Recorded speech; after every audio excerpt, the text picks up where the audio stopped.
बात सुनो ध्यान से। जब हम बात करते हैं एचआईवी की पैथोजेनेसिस की, कि एचआईवी हमारी बॉडी में एंटर करके कैसे अटैक करता है, क्या करता है, सुनना ध्यान से।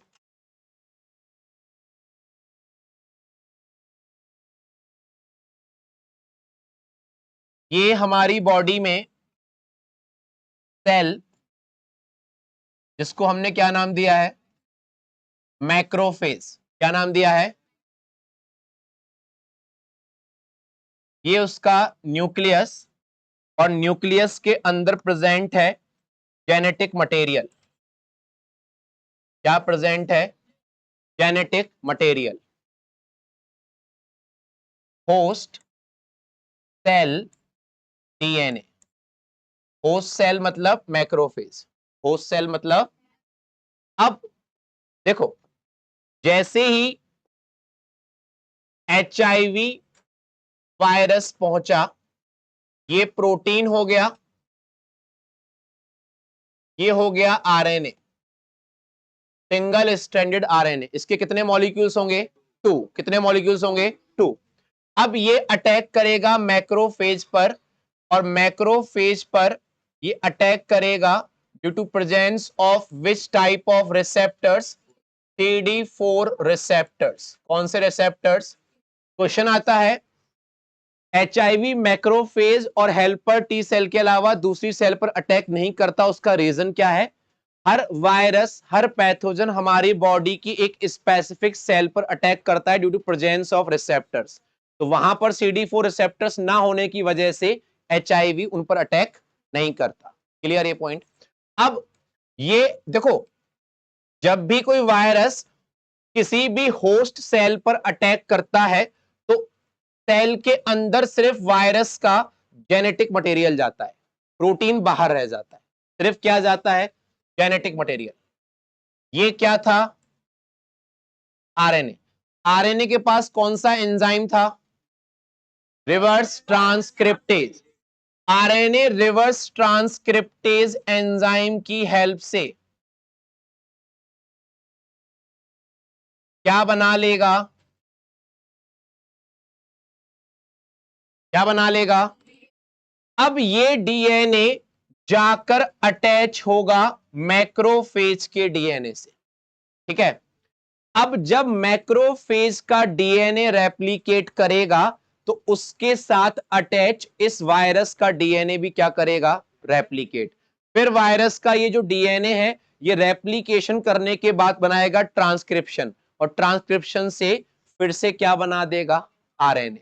सुनना, अब ये जो डीएनए है, ये डीएनए ट्रांसक्रिप्शन की हेल्प से कई सारे आरएनए बनाएगा,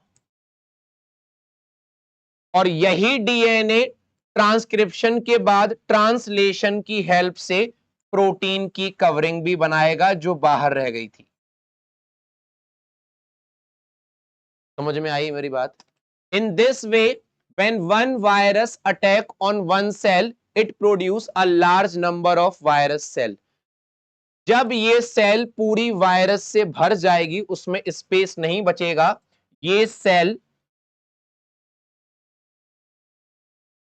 रप्चर होगी और ये वायरस रिलीज होगा, और अब ये वायरस जाकर अटैक करेगा हेल्पर टी सेल्स पर। तो वायरस मैक्रोफेज के अंदर क्यों एंटर हुआ? To increase its number. That's why macrophage is said to be factory of HIV. क्या कहलाती है? क्या कहलाती है? Factory of HIV. क्लियर ये पॉइंट्स? वायरस ने अटैक किया सेल के ऊपर, वायरस का जेनेटिक मटेरियल एंटर करता है, प्रोटीन बाहर रह जाता है। उस जेनेटिक मटेरियल का नाम है आरएनए। उसने रिवर्स ट्रांसक्रिप्टेज हेल्प की एंजाइम की हेल्प से क्या बनाया? डीएनए। वो डीएनए मेन होस्ट सेल के डीएनए से जाके अटैच हुआ। अब उसी की मशीनरी यूज करके वो अपने डीएनए से नंबर ऑफ आरएनए कॉपीज बनाएगा, नंबर ऑफ प्रोटीन बनाएगा, और नए क्या बन जाएंगे? Virus. Due to production of large number of virus, macrophage is called factory of HIV. इस सेल से निकलने के बाद ये जो वायरस है ये अटैक करेगा किसके ऊपर? Helper T cell. ये वायरस इसके ऊपर अटैक करेगा, ये भी इसको डिस्ट्रॉय करने की कोशिश करेगा। ये डोमिनेंट हो गया तो ये इसको अटैक कर देगा, नहीं हुआ तो ठीक है। बिल्कुल होगा नंबर्स मैक्रोफेज का, लेकिन डिपेंड करता है एचआईवी ने अगर सिंगल मैक्रोफेज पर अटैक किया है, ठीक है, तो अगर एचआईवी डोमिनेंट रहा और हमारी बॉडी में किसी वजह से इम्यूनिटी कम रही या मैक्रोफेज उसको सबसाइड नहीं कर पाई, तो एचआईवी डोमिनेंट होके मल्टीप्लाई करना स्टार्ट कर दे। क्लियर ये पॉइंट? सुनो, जब एचआईवी अटैक करता है हेल्पर टी सेल के ऊपर, टी लिम्फोसाइट का हमारी बॉडी में काउंट कितना होता है? टी लिम्फोसाइट का हमारी बॉडी में काउंट कितना होता है? कितने शर्म की बात है, अपन को सर्कुलेटरी सिस्टम याद नहीं है। पहला क्वेश्चन भी याद नहीं था मैक्रोफेज वाला, और दूसरा क्वेश्चन भी याद नहीं। हमारी बॉडी में टी लिम्फोसाइट का काउंट होता है 1200। कितना होता है? 1200। टोटल डब्ल्यूबीसी होती है 6000 टू 8000, उसका 20 टू 25% होती है लिम्फोसाइट्स। तो 6000 का 20% कितना हुआ? हमारी बॉडी में टी लिम्फोसाइट का काउंट होता है 1200, और टी लिम्फोसाइट हमारी बॉडी में बनाती है थाइमस सेल, थाइमस ग्लैंड, ठीक है। अब एक तरफ एचआईवी इसका नंबर कम करना स्टार्ट करता है, क्योंकि एचआईवी इसके ऊपर अटैक करके इसको डिस्ट्रॉय करता है। तो एक तरफ इसका नंबर कम हो रहा है, दूसरी तरफ एज बढ़ने के साथ साथ ये ग्लैंड भी हमारी बॉडी से खत्म हो जाती है। 13 ईयर्स के बाद ये ग्लैंड नहीं बचती। तो एक तरफ प्रोडक्शन कम है, दूसरी तरफ उसका एलिमिनेशन ज्यादा है, मतलब वो सप्रेस होता जा रहा है। जब हमारी बॉडी में टी लिम्फोसाइट का नंबर कितना बचता है सिर्फ, तब जाके एचआईवी का फर्स्ट सिम्टम अपीयर होता है। तब जाके पता चलेगा कि पेशेंट को एचआईवी है कि नहीं है। क्लियर ये पॉइंट? और एचआईवी के, सुनना, किसी भी ऑर्गेनिज्म के हमारी बॉडी में एंटर करने से लेकर उसके फर्स्ट सिम्टम आने तक के पीरियड को बोला जाता है इंक्यूबेशन पीरियड।